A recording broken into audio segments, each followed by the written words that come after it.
Boa noite, meninas. Estamos aqui mais uma vez reunidas, no nome do Senhor Jesus. Continuando a meditação no livro de Deuteronômio, estamos no capítulo 7 hoje, número da perfeição, né?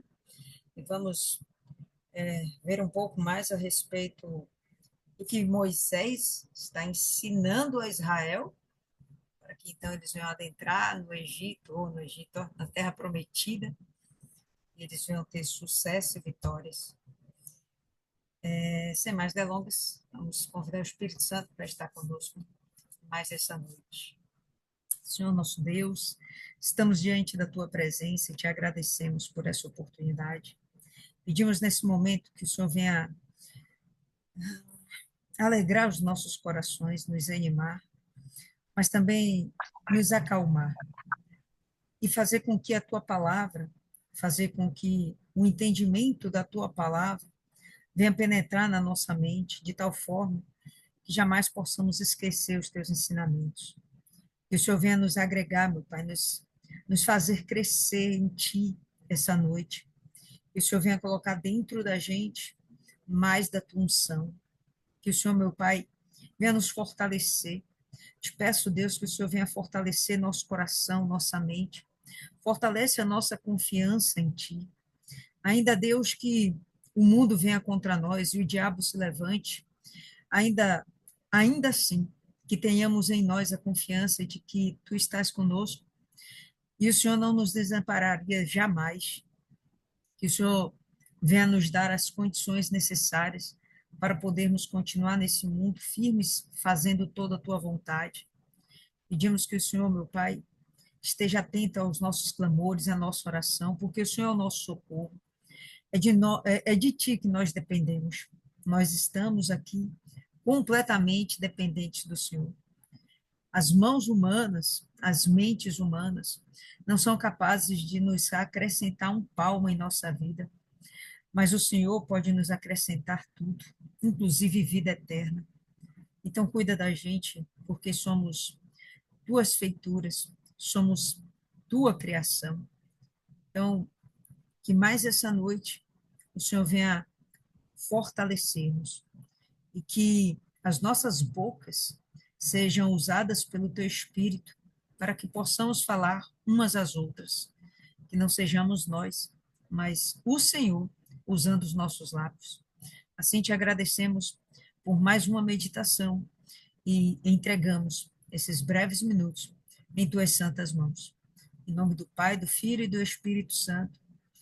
Amém. E graças a Deus. Amém, povo lindo. Então vamos lá, Deuteronômio, capítulo 7, verso 1. Começa assim: Quando o Senhor teu Deus te trouxer a terra que vais possuir, e tiver expulsado muitas nações de diante de ti, os heteus, e os gigarzeus, e os amorreus, e os cananeus, e os ferezeus, e os heveus, e os jebuseus, 7 nações maiores e mais poderosas que tu. E quando o Senhor teu Deus as entregar diante de ti, tu as ferirás e as destruirás completamente. Não farás pacto algum com elas, nem lhes exibirás misericórdia. Bom, esse início desse capítulo a gente vai perceber que Deus ele está confiando a Israel uma missão. Está confiando a Israel um objetivo, que não era necessariamente de Israel, mas era algo de Deus. Deus ele tinha como desejo entregar toda essa terra para Israel para abençoar Israel. Deus ele tinha um propósito com Israel. E ele tinha também um propósito com aquelas nações. Em virtude daquelas nações estrangeiras, nações estranhas, elas não adorarem ao Deus único e verdadeiro, o próprio Deus decreta sobre elas um juízo. E o juízo é que elas sejam destruídas. Vocês lembram quando nós meditamos Primeira, Segunda Reis, e vocês lembram que às vezes Deus levantava uma nação para se opor, para guerrear contra Israel, contra Judá? Lembra que isso acontecia às vezes? Deus levantava uma nação para exercer o seu juízo sobre Israel ou sobre Judá, lá no livro de Primeira e Segunda Reis. E o que a gente está vendo aqui em Deuteronômio é algo parecido, só que nesse momento Deus está usando uma nação como Israel para exercer juízo sobre as outras nações. Obviamente que o propósito é todinho de Deus. Israel, lembrando, não era um povo para guerrear, ele não era um povo preparado para a guerra, era um povo, diga-se passagem, até pacato, mas não ia ter como eles tomarem posse daquela terra de Canaã se eles não colocassem esses outros moradores para fora. E isso não ia ser de outra forma, a não ser por guerra. Aliás, quem cederia naturalmente ou sem nenhuma resistência a sua casa para que outro invadisse, a tomasse e passasse a morar nela? E te expulsasse ainda daquele lugar. Ninguém faria isso em sã consciência, nem esse povo perturbado faria. E Deus sabia disso. Deus entendia que haveria uma resistência. E assim, Deus não manda Israel sozinho para essa batalha. Se vocês observarem, no verso 2, Deus diz que eles têm que destruir essas nações. Mas no verso 1, ele deixa claro que ele é quem vai entregar essas nações nas mãos de Israel. É interessante a gente trazer isso para as nossas vidas. Às vezes, nos são conferidas responsabilidades, missões, propósitos que nós temos de cumprir, de alcançar, porque são metas determinadas pelo próprio Deus para as nossas vidas. E o que pode acontecer, muitas vezes, é que o diabo vai se levantar, ou não. Nós somos peregrinas em uma terra que não nos pertence. Não nos pertence. A gente vive num mundo onde o diabo tem autoridade e dominância, né? Até aqui é isso que nós entendemos. O mundo jaz do maligno. Nós estamos em terra estrangeira, somos peregrinas nesse mundo. Então, é natural que quando nós formos cumprir a vontade de Deus, tomar posse da terra prometida, tomar posse das almas que estão perdidas, quando nós formos fazer isso, é natural que venha existir a resistência do dono dessa casa. É natural que o diabo venha se levantar. Nada mais esperado. Nada mais esperado. Né? De repente, o que você quer é conquistar um emprego. Aí você vai lá, estuda, se capacita, faz lá o concurso, faz lá as provas, faz os testes, faz as entrevistas, faz o que tem que fazer. E de repente aparece um obstáculo na sua frente, alguém aparentemente mais capacitado, ou alguém puxa seu tapete. O diabo sempre vai se levantar de alguma forma. Você está lá no seu comércio, no seu trabalho, e alguém acaba fazendo alguma coisa para te prejudicar. O diabo envia alguém de Satangos mesmo, dele mesmo, para perturbar a sua paz. Acontece? Claro que acontece. Seria estranho se não acontecesse.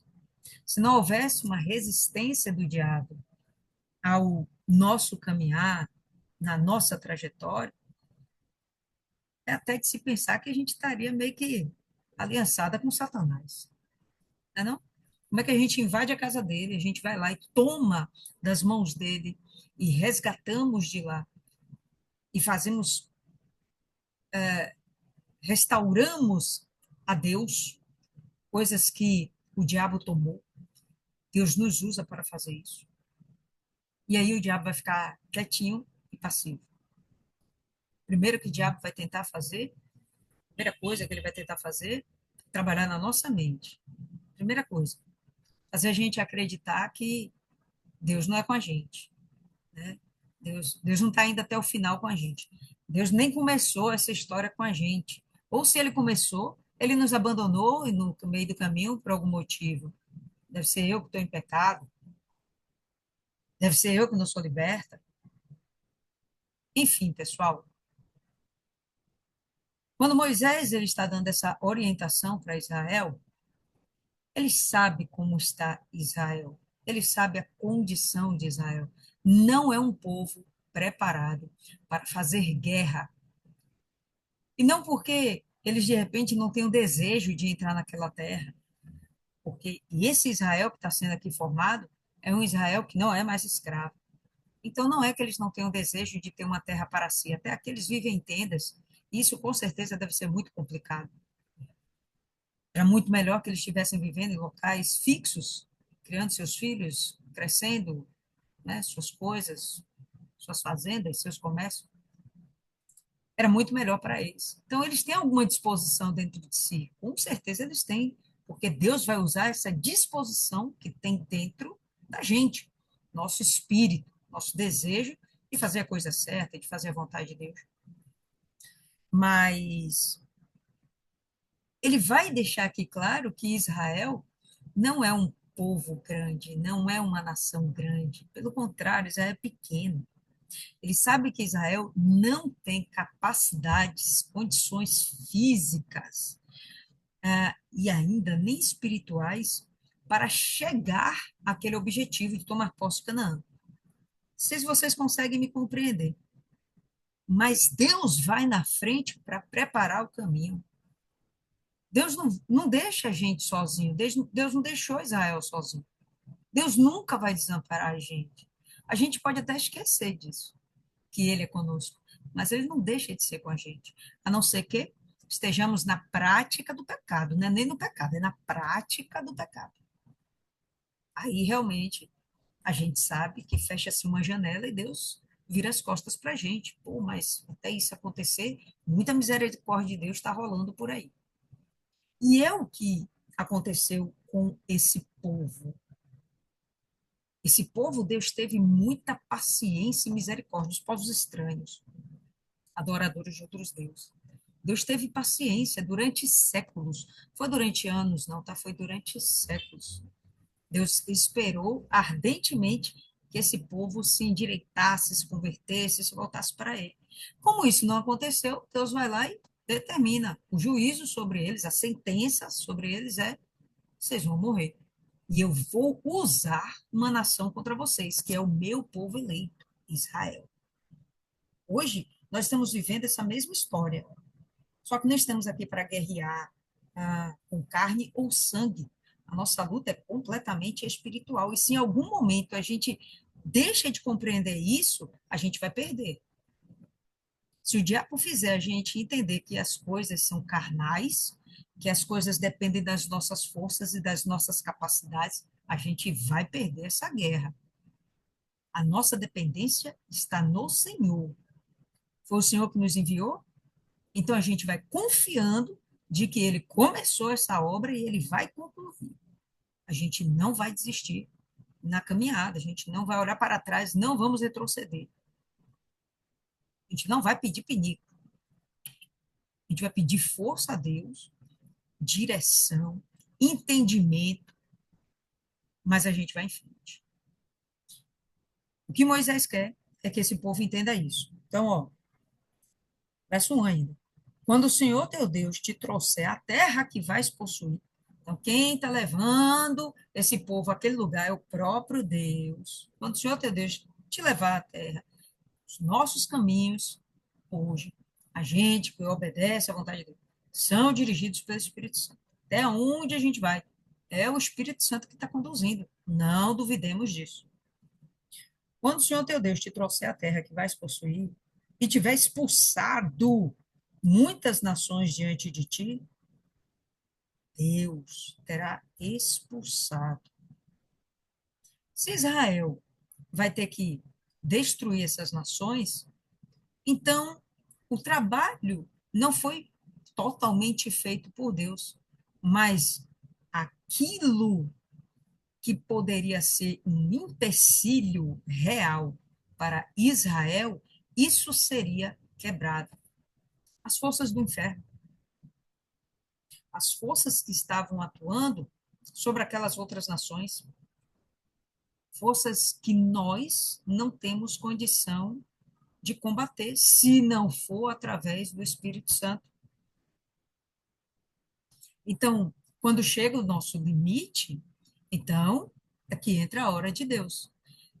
Então, Deus entra, começa a fazer a obra lá em Canaã, ele já destrói as potestades, expulsa os inimigos espirituais, e aquilo que é carne, bom, o que é carne deixa com Israel. O que é espírito, vamos lutar com o espírito. E o que é carne, vamos lutar com a carne. Tinha aqui necessidade de entrar com a carne? Tinha, né? Tinha que eliminar aquelas pessoas, ia ser através de uma mortandade. Ok. Às vezes, nas nossas conquistas, não tem coisas que nós temos que entrar com a carne para resolver. Por exemplo, eu estou lá no meu trabalho, Deus envia os clientes, né? Ele me abençoa, envia clientes que eu não conheço, gente que, sei lá como, conseguem me achar. Tem umas coisas assim que paciente que indica, etc. Mas tem gente que aparece lá e são clientes assim maravilhosos, interessantíssimos. E eu entendo que foi claramente Deus que enviou aquele cliente lá.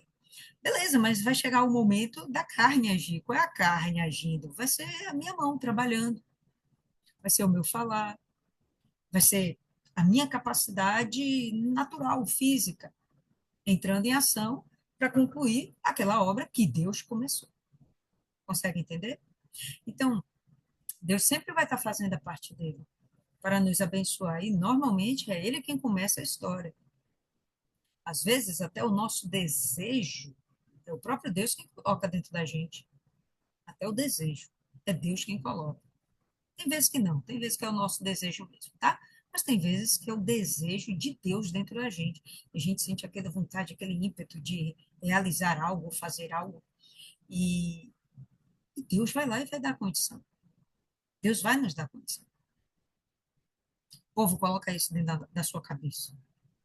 Deus nos dá condição. O diabo vai fazer de tudo para nos desacreditar disso. O diabo vai trabalhar para nos fazer duvidar disso. Mas Deus, ele nos dá a condição. E ele está com a gente até o fim. A dificuldade ou o maior problema de Moisés nesse momento é fazer esse povo confiar em Deus. A dificuldade ou a maior questão que ele tinha era fazer esse povo confiar em Deus. Se ele conseguisse fazer esse povo confiar em Deus, o resto ia fluir naturalmente. Tá? Então, ele está aqui lembrando de palavras de Deus. Quando o Senhor teu Deus te trouxer a terra que vais possuir, tiver expulsado muitas nações de ti, os heteus, Girgazeus, 7 nações maiores e mais poderosas que tu, e ele aqui está deixando claro que não são as capacidades de Israel para destruir essas 7 nações aqui que ele cita. Não são as capacidades de Israel. Eu penso que ele faz isso aqui bem no finalzinho, né? Nações maiores e mais poderosas que tu. Ele faz questão de ressaltar que não é Israel quem vai tomar posse da terra prometida. É Israel com Deus que vai tomar posse da terra prometida. Mesma coisa hoje nas nossas vidas. Não somos nós que tomamos posse da bênção. Somos nós com Deus que tomamos posse da bênção. Não deixa Deus, ou melhor, não deixa o diabo colocar dúvida em você. E quando você deixa a dúvida entrar, você atrasa os planos de Deus. Você atrasa o processo de Deus. Você atrasa o trabalho de Deus. E você, com sua dúvida, pode colocar dúvida em outras pessoas. Você atrasa a obra de Deus. Tenha uma mente forte. Tenha uma mente forte. Não seja fraca de mente. Não perca seu tempo para ficar conversando com Satanás. Coisa está confusa, está atrapalhada, está estranha. Peça para Deus iluminar sua mente, seus pensamentos, fortalecer sua fé. Porque se você simplesmente se expuser a homens e confiar em homens, é capaz de você colocar dúvida até nesses homens a respeito de você. Grava isso. Quando o Senhor teu Deus as entregar diante de ti, tu as ferirás e as destruirás completamente. Não farás pacto algum com elas, nem lhes exibirás misericórdia. Vai para cima e destrói. Tá? Então, por que Deus ele toma essa decisão? Porque Deus perdeu a esperança nesses povos. Deus perdeu a esperança. É o que acontece conosco não, está amarrado lá ele, é o que acontece com lá ele. Quem decide permanentemente duvidar do trabalhar de Deus nas nossas vidas. Duvidar de que Deus é contigo, Deus é conosco e que Ele está nos guiando. Eu conversava isso hoje com uma moça, e ela falando de umas enfermidades que ela está tendo e tal. E ela comentou comigo, eu falei, rapaz, para mim é tão nítido que isso é um problema espiritual. Você não consegue enxergar? Aí ela, não, eu estou tomando remédio aí não sei quantos anos, mas aí o remédio não está mais fazendo efeito. Eu falei, rapaz, amanhã, domingo, vá lá, leve a água, consagre, tal. Viva a fé. E é uma pessoa da fé. Eu estou tentando estimular ainda mais a fé dela. Viva a fé. Não se entregue, não fica pensando, não desacredite desse Deus, não. Você não confia nesse Deus. Não, eu confio sim. Rapaz, você não confia. Se você confiasse, velho, você estaria me contando aqui uma outra história, porque claramente o que você está me falando aí não é físico, senão o remédio tinha resolvido. 5 anos de tratamento, a zorra do remédio não resolveu? Pô, tem algo errado aí. Isso não é físico. Não, mas semana que vem eu vou passar no médico de novo e prova que você não está confiando em Deus. Ou a sua confiança. Passar no médico de novo para tomar uma outra zorra de remédio, que a médica disse que é trocar lá o remédio. Ou a gente confia em Deus, ou a gente realmente passa a ter uma fé sobrenatural, uma fé que provoca milagre. Ou a gente vai ficar assim, pessoal, né? Meio barro, meio tijolo, dependendo das opiniões alheias, dependendo do que o outro acha. Ou a gente tem que ser muito resoluto nisso aí, a gente tem que ser muito bem resolvido. E tem que colocar a nossa vida diante de Deus mesmo. Deus, não estou suportando isso aqui. Deus, olha, isso aqui eu não aceito, não é dessa forma. Vá se resolver com Deus, vamos nos resolver com Deus. Eu tenho as minhas questões às vezes, e, cara, eu vou dizer para vocês, é muito difícil parar para ficar procurando ajuda de terceiros, de homens, de pessoas. Muito difícil, muito difícil. Não lembro a última vez que eu procurei um pastor. E não é que eu tenho minhas questões, não é que o diabo não tenta, não. É que eu paro para me resolver com o Espírito Santo. Não vou ele começou a obra, eu tenho que concluir. Eu me coloco diante do Espírito Santo. Então, quando chega um momento em que a gente para de confiar em Deus e vai ficar confiando em outras pessoas, como essa moça que eu estou falando, confiou lá, está confiando, né, nos médicos, está confiando em outro remédio. Então, pô, chega uma hora que o Deus perde a esperança na gente. E talvez por isso essa pessoa em particular tem 30 anos, 40 anos dentro da igreja, até hoje não recebeu o Espírito Santo. É como esse povo aqui, eu não gostaria de estar falando dessas coisas, fica parecendo que eu estou decretando a perdição da pessoa. Mas eu estou fazendo aqui comparações, né? Eu estou pensando, estou usando o cérebro. Essas pessoas aqui, Deus ele teve paciência com elas até o momento que Deus desistiu. Por quê? Porque elas insistiram em não crer em Deus. Abra aí em Gênesis, no capítulo 15. Não sei se vocês meditaram nessa passagem, mas olha só. Todo mundo abriu já? Gênesis 15, a partir do verso 15. E ele disse a Abrão, Abrão ainda, né? Não é nem Abraão, Abrão. Saibas com certeza que a tua semente será estrangeira na terra que não é tua, e os servirão, e eles os afligirão por 400 anos. E também a essa nação a quem eles servirão, eu julgarei. E depois eles sairão com grandes posses.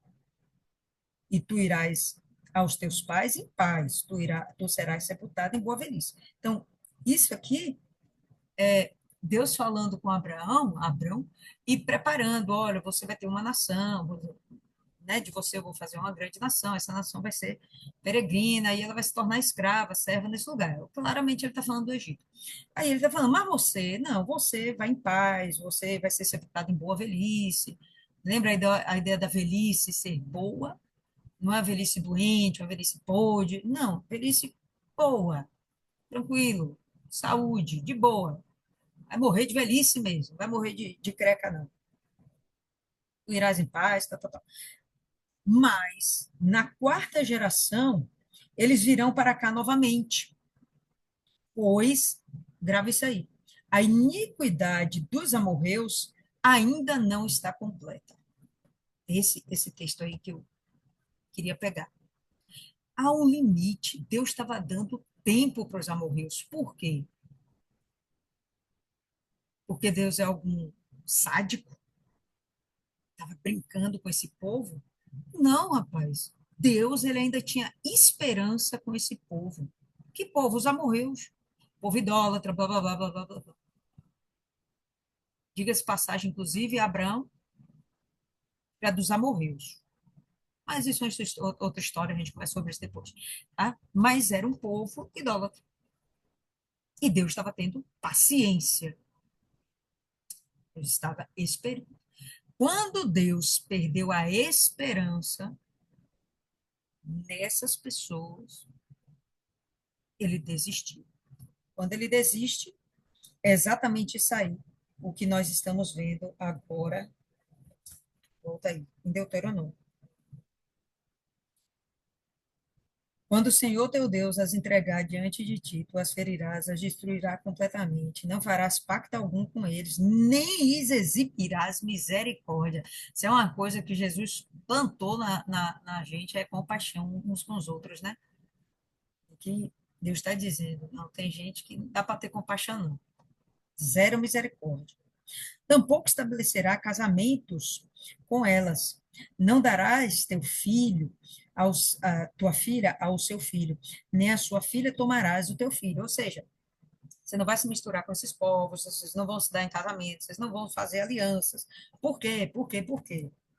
Porque elas fariam com que o teu filho deixasse de me seguir. Ele não está dizendo que pode acontecer que eles desconvertam, elas desconvertam seus filhos. Ele não está dizendo que pode ser. Ele está dizendo seguramente, conhecimento de causa. Se você se misturar com esse povo, você vai ficar podre. Você vai se afastar de mim, você vai deixar de crer em mim, você vai duvidar de mim, e você vai passar a adorar os deuses deles, tá? Porque elas fariam com que teu filho deixasse de me seguir para servir a outros deuses, e a ira do Senhor se acenderá contra vós e vos destruirá repentinamente. Não diz que será automaticamente, mas deixa claro que será repentinamente. De uma hora para outra pode acontecer um infortúnio e a pessoa fica pensando, poxa, mas ela era tão de Deus, ela ia na igreja, isso, aquilo outro, mas ninguém sabe o coração. De repente estava um religioso dentro da igreja. Estava lá um religioso. E Deus perdeu a esperança. Acabou o limite. que vai vir algo repentino. O interessante, o desejo de Deus, é que a gente envelheça. Falo de pureza de alma, que até eu, para aceitar isso, a maioria de vocês aqui sabe que eu queria morrer cedo. 50 anos era o meu limite.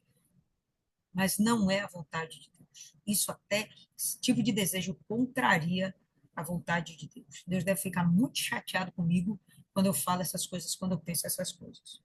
Perdoa, pai. Mas, enfim. Então, quando Deus perde a esperança, o que, que ele faz? Tira, tira, elimina. Para que ocupar inutilmente espaço nessa terra? Então, arranca fora. Então, aqui, Deus está dizendo para destruir os inimigos do Senhor, usando uma nação, que é Israel, para destruir os inimigos de Deus, e ele está dizendo: se os teus filhos, né, se meu povo se misturar com esse povo e se perder, eu mesmo vou lá e destruo repentinamente. Beleza? Mas assim lidareis com elas. Com elas quem? Essas 7 nações que ele citou aqui. E que são mais de 7, diga-se de passagem. Mas, enfim, nesse momento falou-se de 7. Assim lidareis com elas. Destruireis os seus altares, quebrareis as suas imagens, derrubareis os seus bosques, queimareis a fogo as suas imagens de escultura.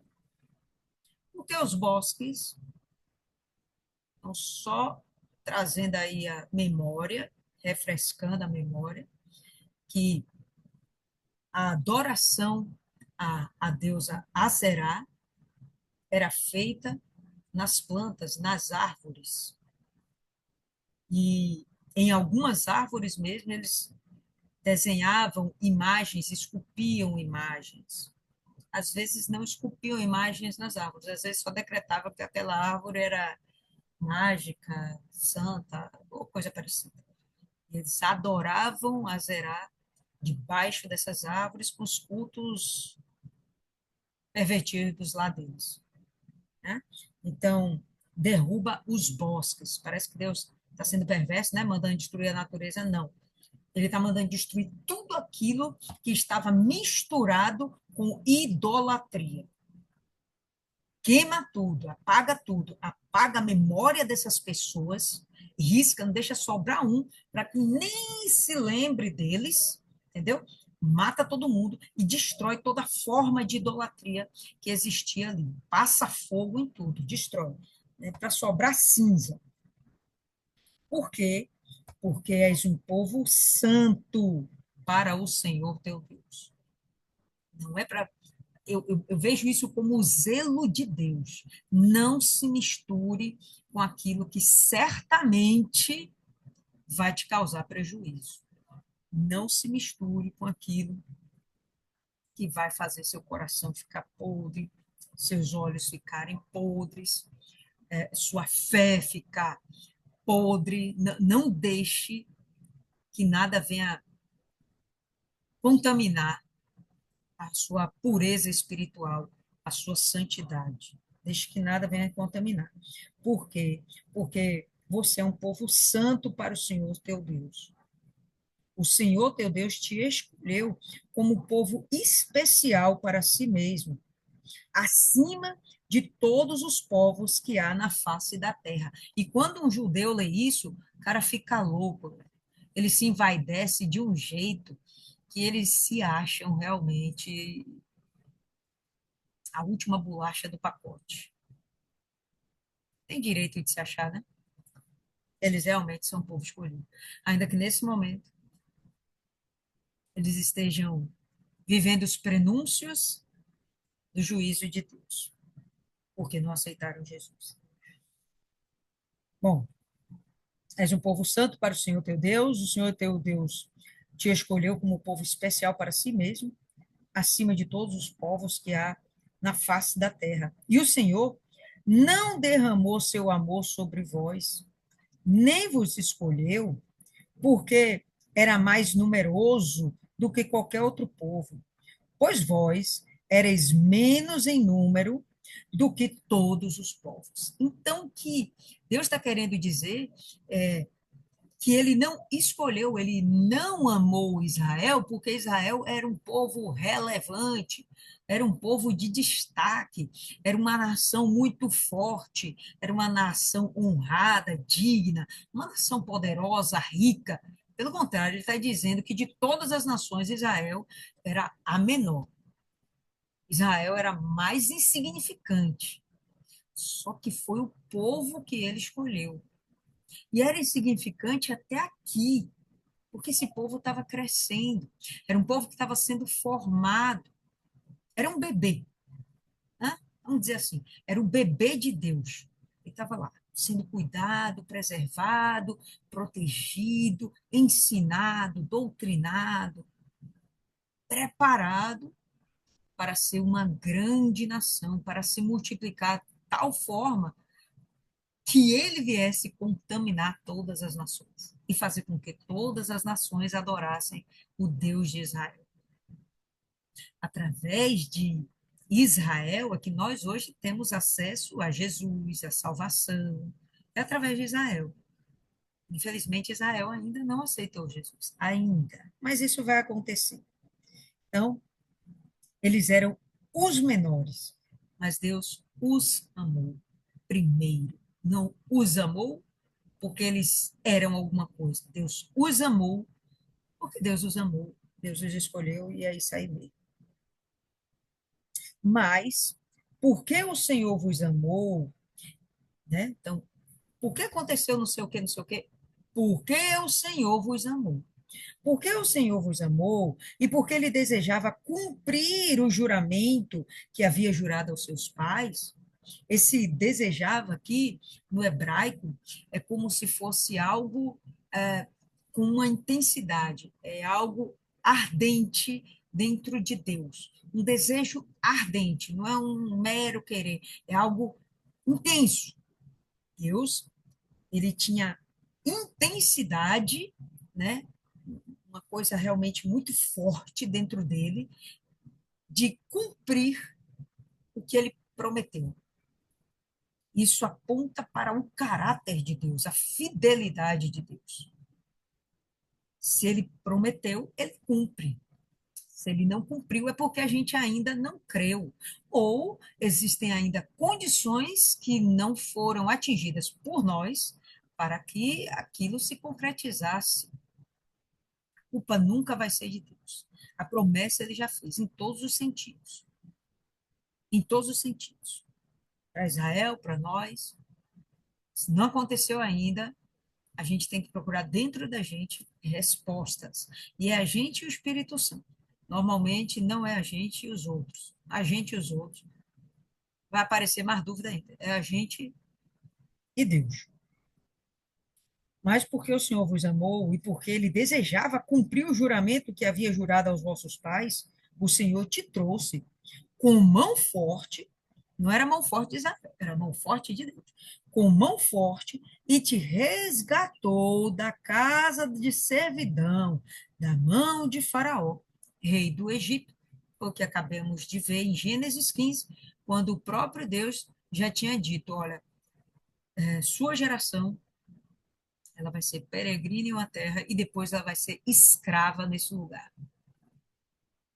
E aqui ele está dizendo, mas com mão forte eu os resgatei.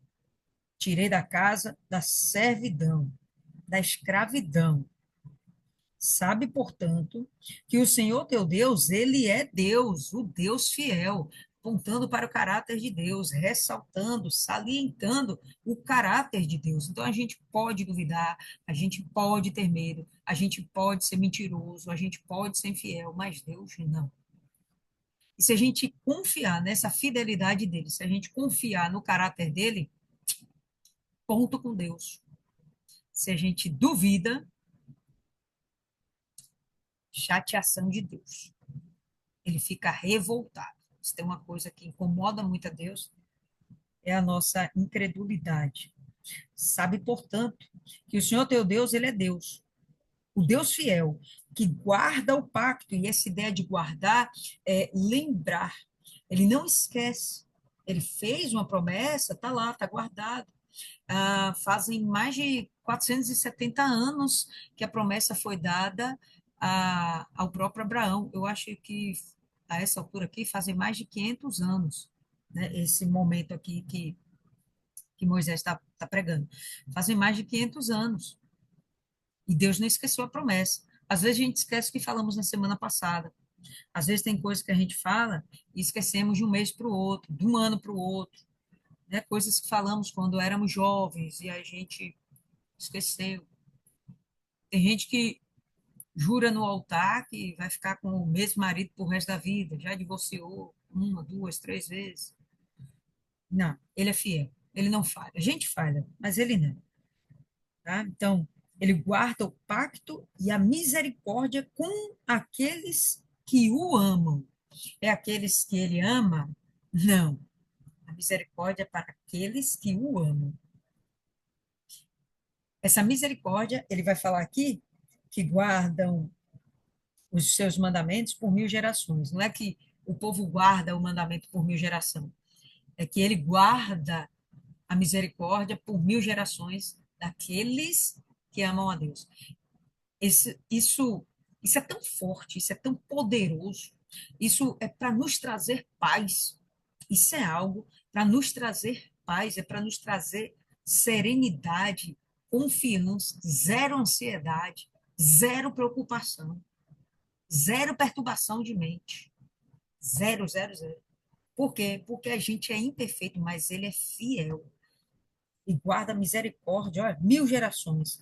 Cada geração tem aí pelo menos em torno de, as contas ali, pelo menos vendo aquela passagem ali de Gênesis, cada geração vai ter em torno de 100 anos. Então, 1000 gerações é um milênio. Um milênio. E recompensa em sua face aqueles que o odeiam. Ele afronta. Não, não é afronta. Mas, diante da fronte da pessoa que o odeia, ele recompensa. É óbvio que essa recompensa não é uma coisa boa. Não é um tipo de recompensa que gostaríamos de ganhar. Não é, opa, entra no gozo do teu Senhor, servo bom e fiel. Não é esse tipo de recompensa, né? E recompensa em sua face aqueles que o odeiam, destruindo-os. E não será negligente com aquele que o odeia. Ele o recompensará em sua face. A ideia de negligência é, ele não vai tardar, ele não vai tratar isso de qualquer jeito, ele não vai fazer essa obra relaxadamente, ele vai fazer isso aqui com diligência. Quando ele decidir que não tem mais chance para aquela pessoa, que não tem mais esperança para aquela pessoa, quando ele percebe isso, que não tem mais jeito, acaba a misericórdia e entra a destruição. Ah, Líria, mas isso é no Antigo Testamento. Beleza, povo lindo, eu realmente acredito que até os dias de hoje também essas coisas aconteçam. Podem não acontecer do jeito que acontecia naquela época, né? Com espada para lá, espada para cá, mas o que a gente não deixa de ver nos dias de hoje, miséria, fome, pessoas perdidas, violência, as pessoas cometendo suicídio, vazias, com depressão, pessoas entregues às suas próprias paixões e vivendo as consequências dos seus atos. Isso é uma forma de Deus promover juízo. Ele simplesmente deixa para lá. Entrega as pessoas às suas próprias paixões. Não é o que está escrito em Romanos? Se eu não me engano. Portanto, guardarás os mandamentos, e essa ideia de guardar, mais uma vez, de lembrar e praticar, né? Guardarás os mandamentos e os estatutos e juízos que hoje eu te ordeno que faças. Portanto, acontecerá que, se ouvirdes esses juízos, e guardares, e cumprires, que o Senhor teu Deus vos guardará o pacto, a aliança e a misericórdia que jurou aos teus pais. vai acontecer que se vocês guardarem juízo, Deus vai proteger vocês, vai guardar vocês dentro de um pacto que ele já tem há algumas centenas de anos. E ele te amará e te abençoará e te multiplicará. Ele também abençoará o fruto do teu ventre, seus filhos, e o fruto da tua terra, o teu grão, o teu vinho, o teu azeite, e a criação das tuas vacas, e os rebanhos das tuas ovelhas, na terra que ele jurou aos teus pais que te daria. Entenda que todo o resto aqui das bênçãos, se há uma bênção na geração de filhos, se esses filhos se multiplicam, é porque o casamento vai bem, né? Está durando. E a pessoa está lá parindo todo ano, ok? Então, já tem uma felicidade na vida sentimental, um casamento abençoado, filhos, então um casamento frutífero, filhos que são abençoados, então vai ter uma família feliz, e todo o resto são bênçãos materiais, havendo então prosperidade para aquelas pessoas. A palavra não diz que o dinheiro a tudo atende? O dinheiro a tudo atende. Então, de modo que eles vão ter ainda não só a bênção do Senhor, mas eles vão ter garantias, vão poder se proteger, se guardar, ampliar a sua casa, não é fazer um puxadinho, não, é construir outra mansão, né? É fazer um cercado, contratar segurança. Não, o que for necessário, eles vão ter condição de fazer. Por quê? Porque eles vão ter grana para isso. Por quê? Porque tudo da vida deles está sendo abençoado, tanto a plantação quanto a criação. E tudo isso vai ser revertido em dinheiro, claro, né? Então, a bênção do Senhor é completa, completa. E se você imagina que desde o casamento tem a bênção, se há uma unidade do casal, normalmente a gente compreende que há uma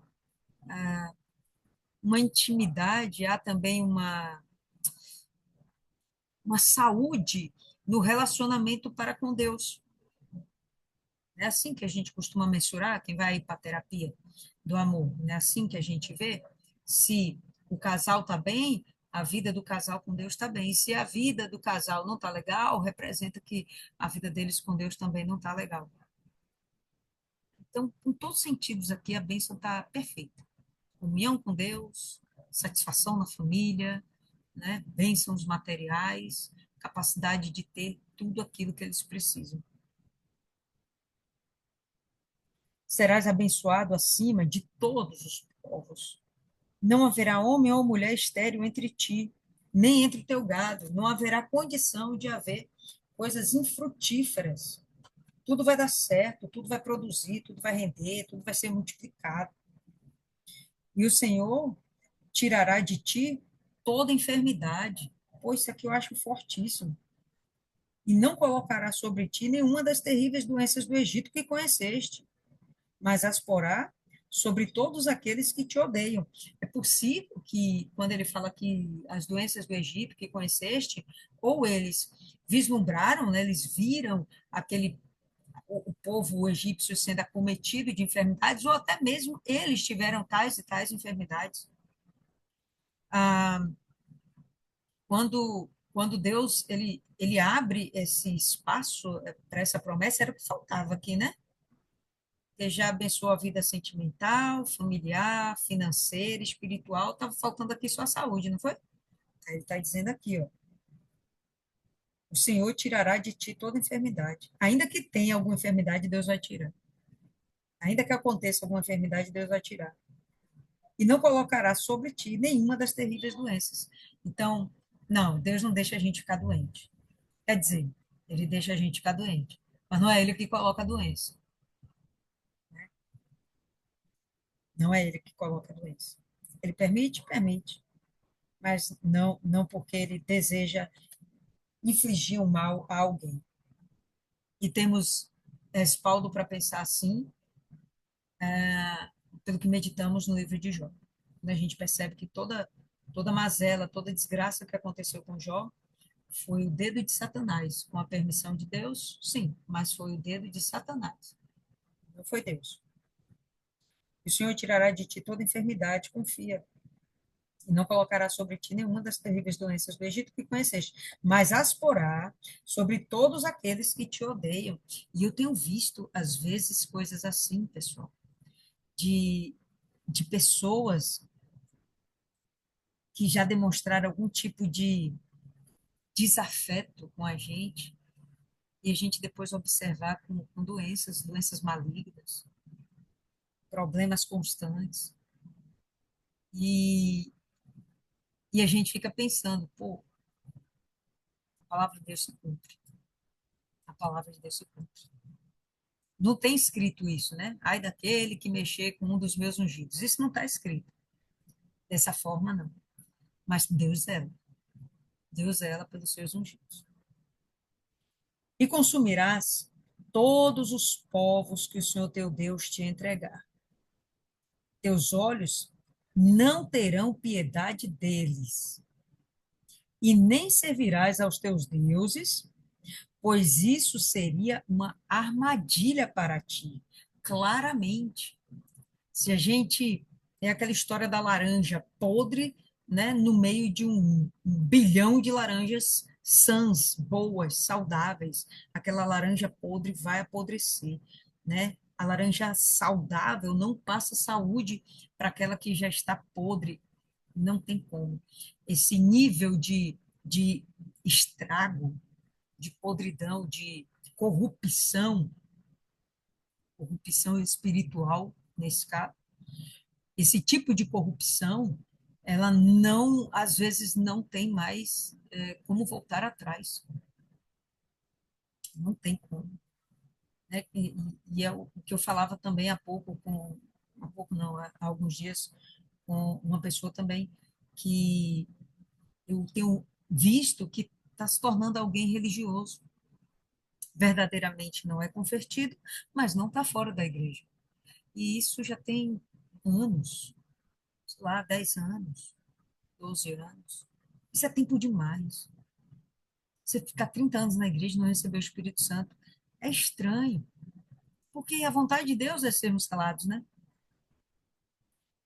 A vontade de Deus é que sejamos abençoados. Está vendo aqui? Ele abençoa, é só você obedecer. Bom, por que que essa bênção toda não chegou? Pô, o culpado é Deus? Claro que não, pô. É a gente que está fazendo alguma coisa errada. É a gente ainda que não está completamente obedecendo tudo que ele mandou. É a gente que não chegou nesse nível de santidade que ele espera. A culpa é nossa, né? É a gente que dá ouvido ao que não presta, é a gente que deixa nosso coração ficar corrompido, sujo, é a gente que se permite ficar magoado. Ah, cada dia que passa eu fico mais atenta com essas coisas, olhando para dentro de mim mesma. Por mais que a gente tenha facilidade de fazer um juízo, um julgamento, né, sobre a vida dos outros, é muito mais complicado quando a gente vai fazer isso a respeito de nós mesmos.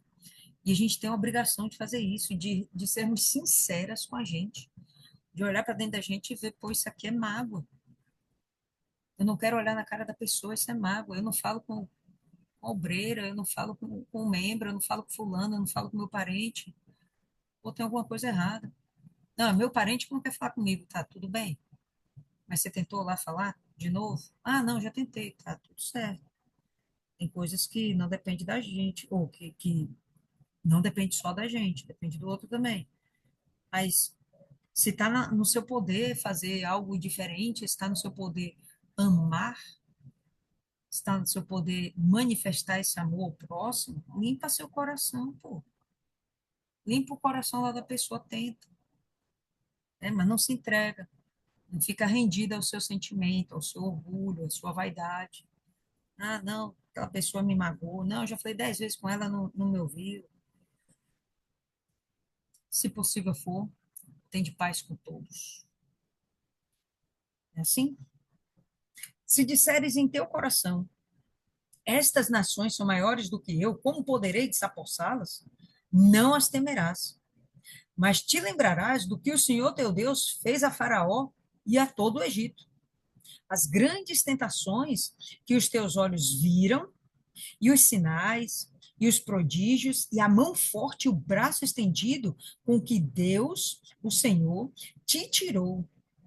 Isso fará o Senhor teu Deus a todos os povos que temeres, por mais que não estejamos capacitadas, por mais que não nos sintamos capacitadas, a gente tem que confiar de que Deus vai nos usar, Deus vai à nossa frente, Deus vai nos ensinar, Deus vai nos capacitar, Deus vai fazer o que tem que ser feito. Gente, a guerra contra o mundo espiritual não é nossa apenas, é de Deus especialmente. A gente não tem força contra Satanás. A gente, meu Deus, um anjo, ele tem a força de mais de 10 mil homens. Tem uma passagem na Bíblia, acho que é em Salmos, que comenta isso, não lembro agora. Mas a gente viu que em Reis também, que um anjo destruiu, foram 250 mil homens, uma coisa assim, né? De um exército, o exército da Síria. Um anjo. Olha a força de um anjo. Olha o poder de um anjo. Vamos lembrar que os anjos caídos, os demônios, eles não perderam essas capacidades. Eles perderam sua pureza, sua santidade e a oportunidade de voltar para o céu. Mas eles têm poder, cara. E a gente não dá conta disso.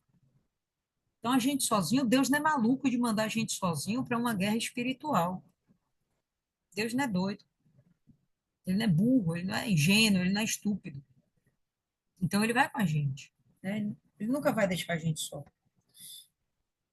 Então não temerás, mas vocês vão lembrar de tudo aquilo que eu fiz no Egito.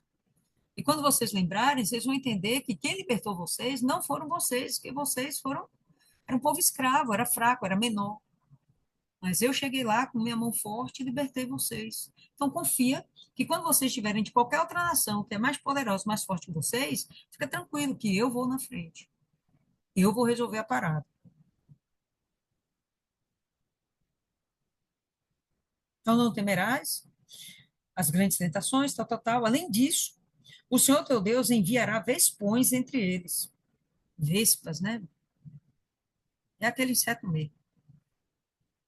Até que sejam destruídos os que restarem e se esconderem de ti. O juízo de Deus vai se cumprir. Se a gente não fizer parte disso, Deus vai levantar alguém para fazer parte. Se a gente não der conta, Deus vai enviar até as vespas. É um negócio violento, né? Abra aí em Êxodo 23. Êxodo 23, não. Vai para Êxodo 13, só para a gente ir por ordem. Êxodo 13.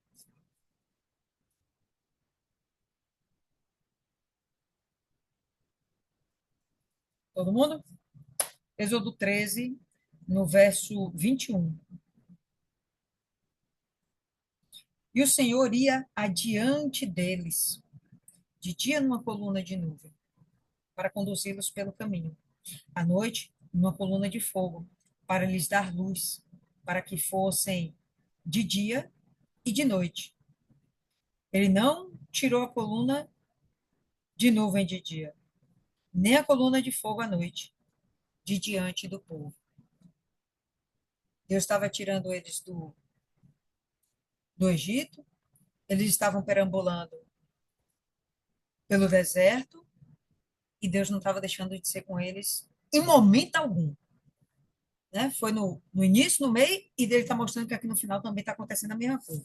Aí você pula uma página, 14 e 19. Êxodo 14, verso 19. E o anjo de Deus, tem algumas versões que esse anjo aqui está com letra maiúscula, em outras versões está com letra minúscula. Quando é com letra maiúscula, nós entendemos que representa o Senhor Jesus. Eu estou lendo aqui na King James e ele está com letra minúscula, mas eu realmente acredito que esse anjo representa o próprio Senhor Jesus. O anjo de Deus, que ia adiante do acampamento de Israel, retirou-se e foi atrás deles. E a coluna foi de diante da face deles e se colocou atrás deles. Isso aqui para protegê-los por trás, na retaguarda. Vai aí agora para Êxodo 23. Então a gente viu Deus falando sobre a coluna de fogo, a coluna de nuvem. A gente está vendo aqui que essa coluna se desloca, essas colunas se deslocam de acordo com a necessidade de Israel, então está protegido por todos os lados, né? E vê agora aí Êxodo 23. 23, o verso 20. Eis que enviou um anjo. Estou na King James de novo, e aqui, nesse momento, já aparece anjo com letra maiúscula. E eis que envia um anjo adiante de ti, para que te guarde no caminho e te conduza ao lugar que tenho te preparado. Guarda-te diante dele e obedece à sua voz. Eu fiquei aqui com o Marcelo pensando, amor, eles viram esse anjo como era. Aí Marcelo chegou, não, eles podem ter ouvido a voz, como ouviu a voz, como Moisés ouviu a voz de Deus lá no monte, mas necessariamente não vê a forma de um anjo. E sim, pode ter sido. Talvez eles não vissem o anjo, mas Deus está falando, ouça a sua voz. Possivelmente não tinha uma aparência física. Possivelmente. Guarda-te diante dele e obedece à sua voz. Não o provoques, pois ele não perdoará as vossas transgressões, porque o meu nome está nele. Mas, se realmente obedeceres à sua voz e fizeres tudo o que eu disser, então serei um inimigo dos teus inimigos e um adversário dos teus adversários, pois o meu anjo irá diante de ti, adiante é na frente, e te conduzirá aos amorreus, aos heteus, ferezeus, cananeus, heveus, jebuseus, e eu os eliminarei. Então, pode voltar aí para Deuteronômio, perceba que de forma alguma Deus abandona esse povo. A missão que ele deu era extremamente, a missão que ele deu para Israel era extremamente grande e não estava dentro dos limites, das capacidades de Israel conquistar aquilo ali. Mas Deus, ele não disse que eles iriam só. Não, Deus estava lá com eles até o fim. Estava lá até o fim. Então, cadê? A gente tem que ver isso, gente. Me perdi aqui. Sim. Verso 21, né? Deuteronômio 8, 20, 7, 21. Não te deixarás amedrontar por eles, porque o Senhor teu Deus está no meio, no teu meio, um Deus poderoso e terrível. E o Senhor teu Deus expulsará essas nações antes de ti, pouco a pouco. Não as consumas imediatamente, para que os animais do campo não se multipliquem contra ti. Eu achei isso aqui interessante. Deus ele determina até o tempo em que essas coisas devem acontecer. Se de imediato todo aquele povo fosse consumido, poderia acontecer de aquele espaço não ser totalmente ocupado, porque o povo de Israel não era tão grande assim ainda, e aquele terreno imenso desocupado pudesse virar uma casa de feras, um ambiente de feras. E aquelas feras acabarem atacando os israelitas. Que feras?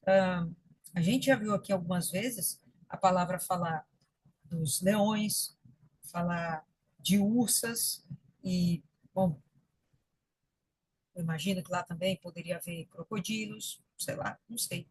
Mas os chacais, as hienas, não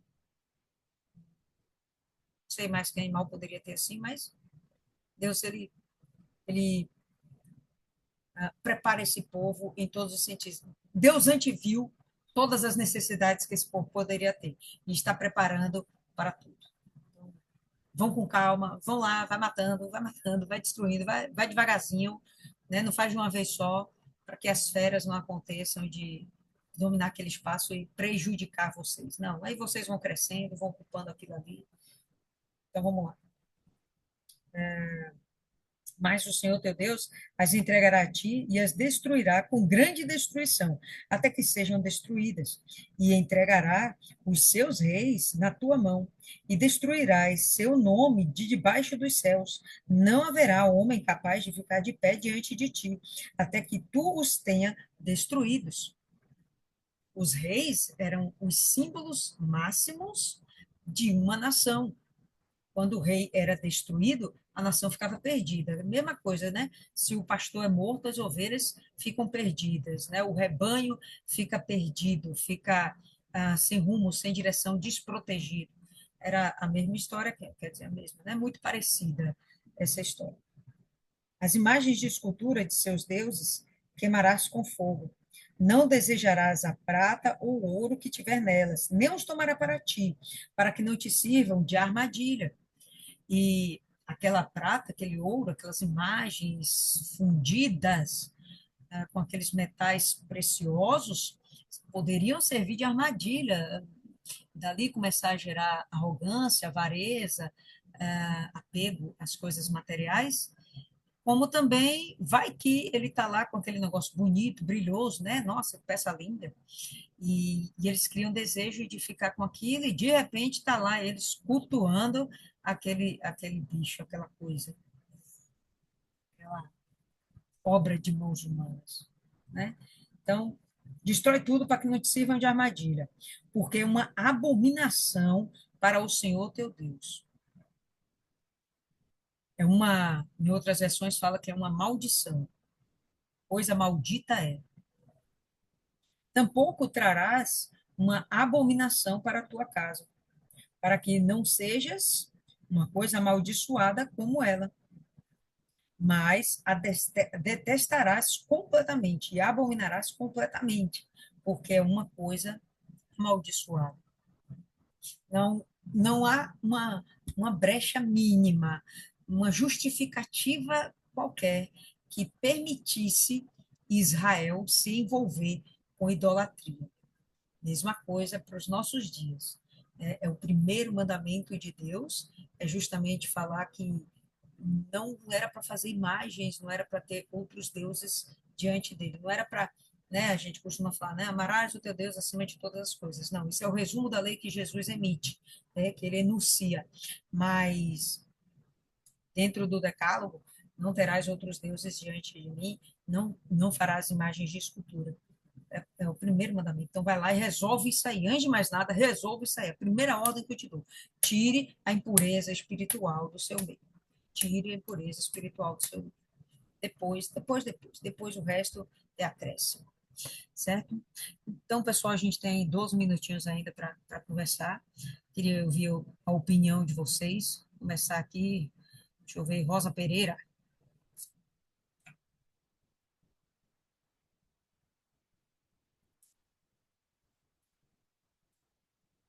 Dona Rosa dormiu? Não. Boa noite, gente.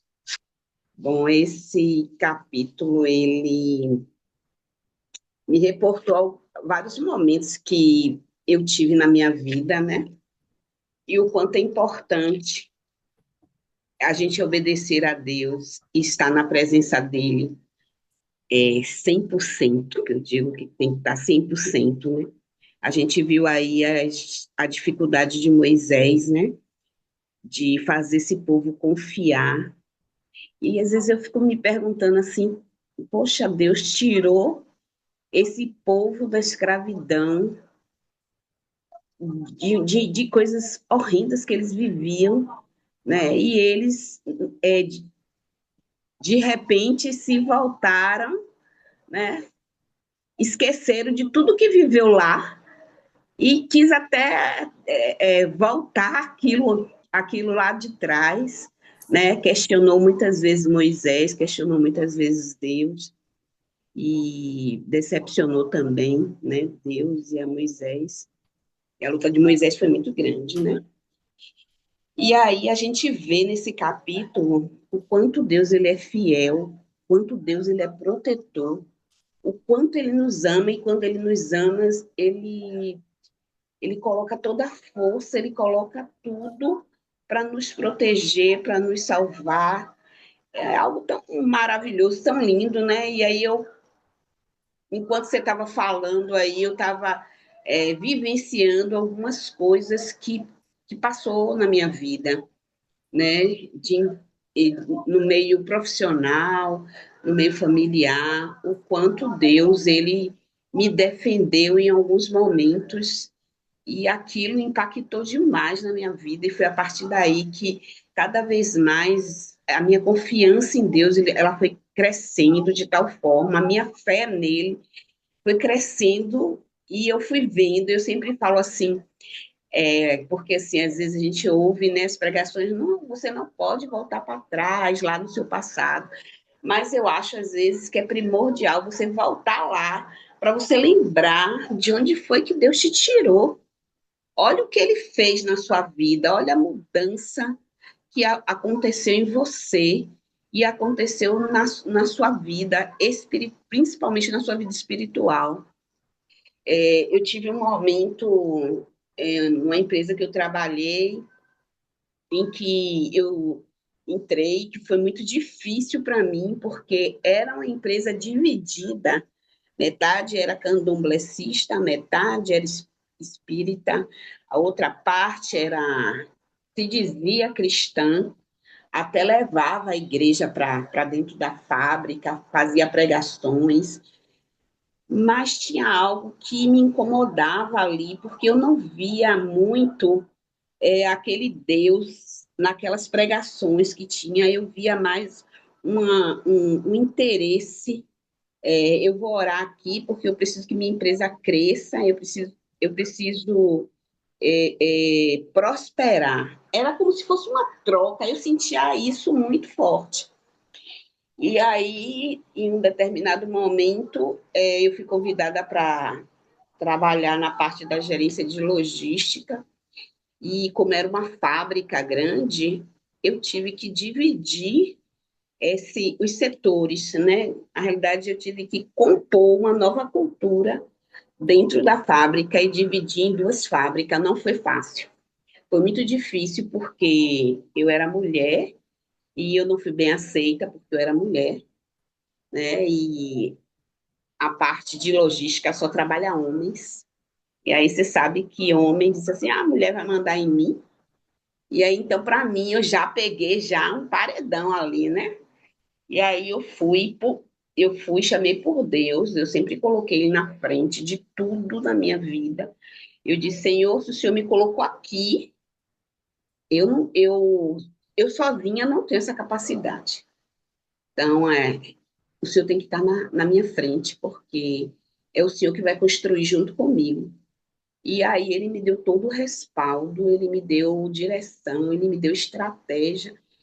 E aí eu fui conhecendo esse Deus grandão. Eu disse, meu Deus, o Senhor é grande demais. Porque ele foi me ensinando, eu fui aprendendo com ele. Eu não aprendi com o homem, eu não aprendi com os profissionais da área.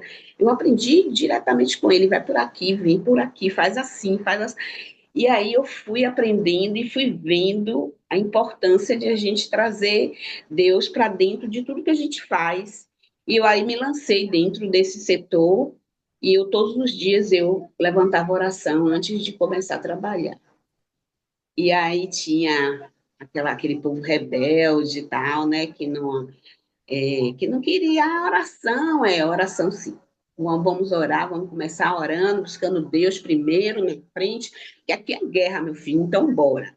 E aí eu comecei a orar, e aí Deus foi trazendo, porque eu não tinha essa capacidade, dona Lilian, eu ainda não era batizada nas águas, eu ainda não tinha o Espírito Santo, eu tinha aquele Deus dentro de mim muito forte, aquela vontade, mas eu não tinha nada disso ainda, então eu não tinha o conhecimento necessário para estar ali naquele campo de batalha. Mas ele me levou para aquele campo de batalha e ele trouxe pessoas espirituais para me ajudar.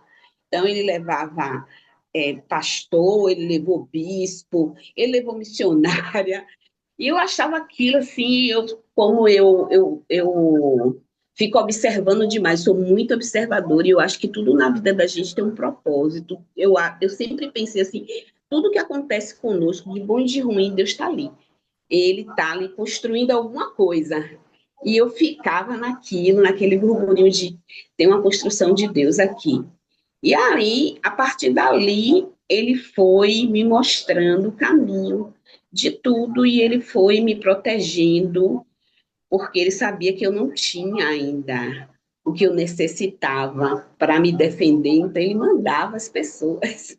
É uma coisa assim muito que eu jamais eu vou esquecer. Eu digo que ali foi o meu divisor de água, tanto na parte espiritual quanto na parte profissional, porque eu aprendi demais, demais, demais, né? E eu fui vendo tantas coisas, né? E aí foi a partir dali que eu conheci uma obreira, que essa obreira, ela veio trabalhar comigo, ela foi minha assistente. E um dia ela me convidou, vamos dar um Universal comigo? Eu disse, vamos. Ela até tomou um susto, ela disse assim, você recebeu esse convite tão fácil, porque geralmente as pessoas criticam, porque Universal, ah, não, Universal não. Eu disse, não, sabe por quê? Eu, criança, a minha avó, ela ouvia o Bispo Macedo pela televisão e colocava o copinho de água em cima da televisão. E eu sentadinha, que ela ficava, ela tomava conta de mim, né, para minha mãe trabalhar, então ela me botava sentada, senta aí, vai, você vai ouvir aqui a oração, bora orar, beba água, beba logo. Eu aprendi, e eu fui aprendendo a ouvir Bispo Macedo criança, né? Então eu não tinha nenhum resquício, nenhum preconceito, nada disso, e eu fui. E quando fui para a Igreja Universal, eu fui tomada por algo tão grandioso. Eu nunca mais vou esquecer na minha vida. Eu saí da igreja dizendo, eu quero me batizar. Então eu fui numa segunda-feira e no domingo eu me batizei nas águas. E me joguei, me entreguei, porque eu via o trabalho que Deus estava fazendo comigo, mesmo eu não tendo nenhum amparo espiritual. Eu tinha aquela vontade, mas eu não tinha amparo. E a partir daí eu vi o trabalhar de Deus grandioso em mim, foi acontecendo tantas coisas, tantas coisas. E eu disse, meu Deus, como o Senhor é. E ele foi me protegendo, e lá no meio de, depois de uns 2 anos, aí eu tive um problema, né? Era uma guerra, nossa, é aquilo que a senhora falou. O diabo se levanta, ele sabe que você está ali para fazer o trabalho de Deus, você não está somente para fazer o seu trabalho profissional, mas Deus te deu uma missão. Eu sabia que eu tinha uma missão ali dentro, né? E aí eu fui aprendendo a palavra, fui aprendendo a orar, e fui aprendendo muitas coisas, né? E ele mandava bispo, mandava missionária, e eu ia aprendendo com elas também. Deus usava quem ele queria, né? E aí, num determinado momento, eu tive que sair, eu tive alguns impasses com esse dono dessa empresa, porque o que ele queria fazer, o que ele fazia lá era troca.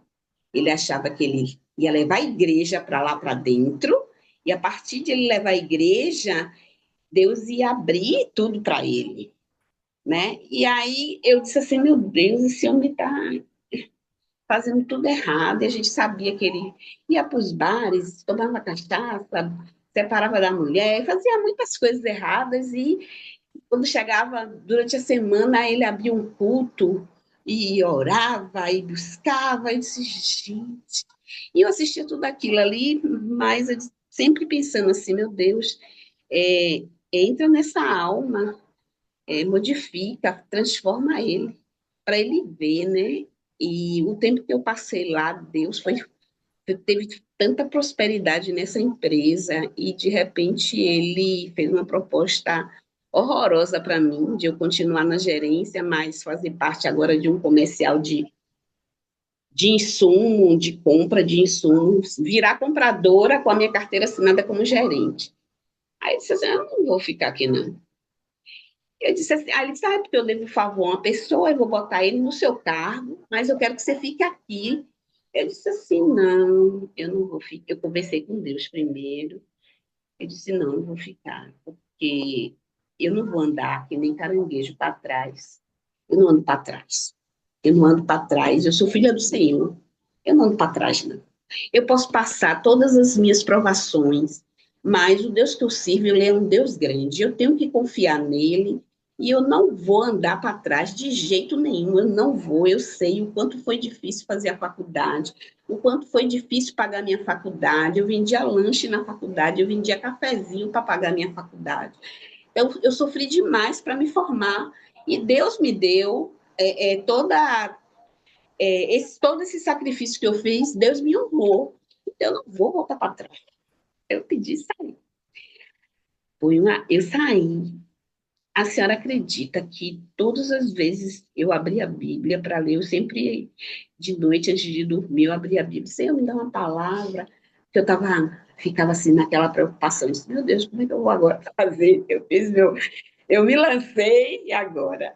E aí, todas as vezes que eu abria, Deus falava comigo que ele ia destruir aquele povo. Era uma passagem, eu não me lembro, mas era a mesma passagem todas as vezes. Eu disse, "Oxe, a Bíblia tem tantas folhas, eu abro e cai no mesmo lugar, eu abro e cai no mesmo lugar.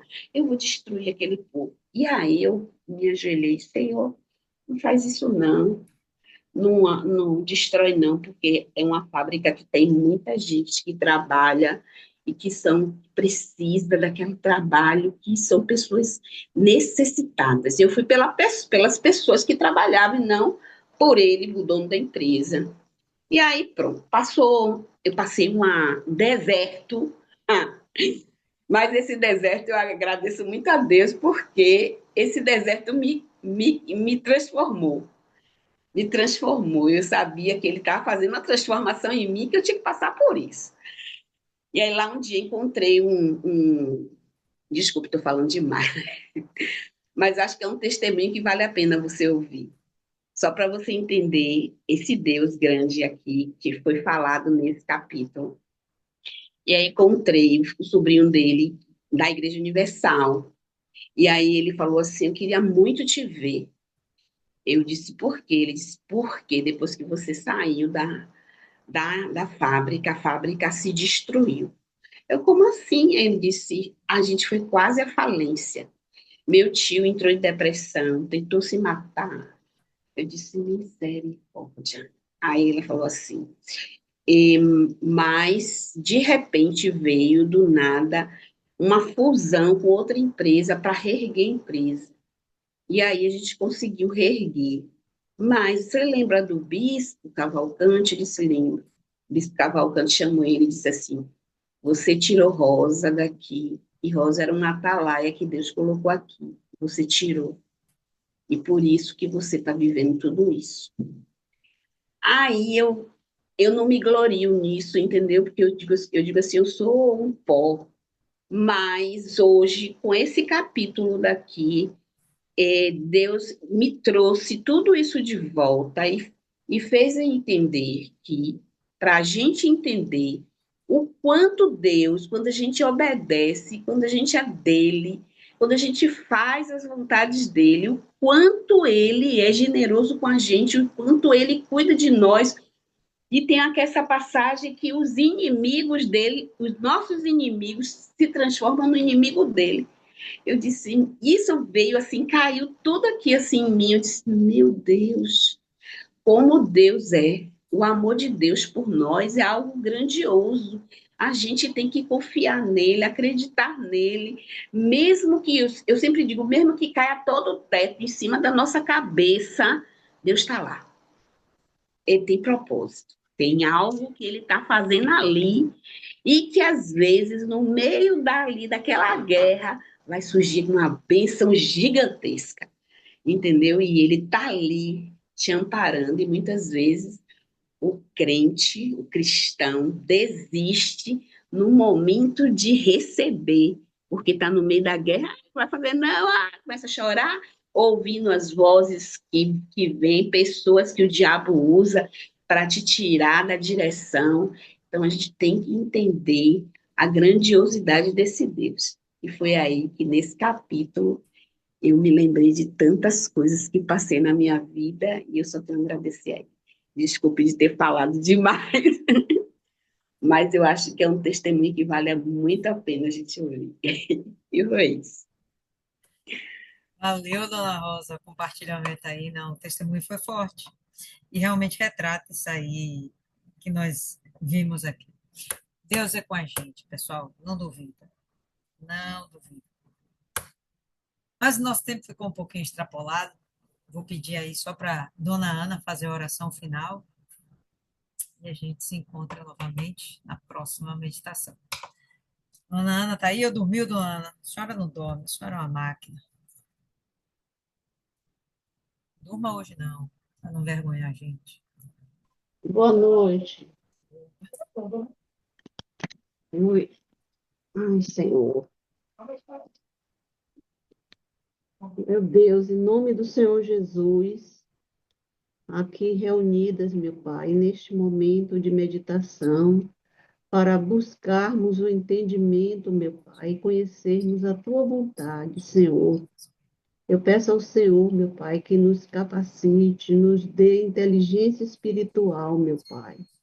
Que a cada dia, meu Deus, a gente venha entender, compreender, meu Pai, a Sua vontade, porque precisamos, meu Pai. Nós somos peregrinos aqui na terra, vivemos aqui no mundo e realmente é uma luta, Senhor. Se o Senhor não estiver conosco, nós não podemos. Meu Deus, eu louvo e agradeço ao Senhor, meu Pai, por estarmos juntas nesse momento, porque é um sacrifício, Senhor. É um sacrifício mesmo fazer participar da meditação, porque tem dias que surge tanta dificuldade, tanta coisa que nos tira a disposição. Mas o Senhor, meu Pai, não nos abandona, é o Senhor que nos fortalece. Eu agradeço ao Senhor, meu Pai, por este momento. Peço ao Senhor, meu Pai, que nos dê sabedoria, meu Deus, para sermos testemunhas vivas, meu Pai, para as pessoas que nos cercam, para as pessoas com quem convivemos e até as que não conhecemos. Que a luz do Senhor resplandeça, meu Deus, em nossa face, porque existe muita angústia, preocupação, depressão no mundo, Senhor, e que nós, meu Pai, sejamos, é, sejamos testemunhas de que o Senhor é vivo e que o Senhor é eficaz. Não existe outro Deus. Senhor, muito obrigada, meu Pai. Obrigado por este momento. Entrego, Senhor, todas as nossas famílias em tuas mãos. Entrego também, Senhor, amanhã, meu Pai, o culto e leva muitas almas para participar do culto e que sejam, todos saiam de lá com a tua presença. É o que eu peço e agradeço ao Senhor, no nome do Pai, do Filho e do Espírito Santo, no nome do Senhor Jesus. Amém.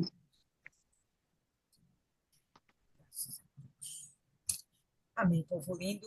Então é isso aí. Deus abençoe todas vocês. E a gente se encontra mais uma vez na próxima meditação. Uma excelente semana para cada um de vocês. Não esqueça, Deus é conosco. Até a próxima.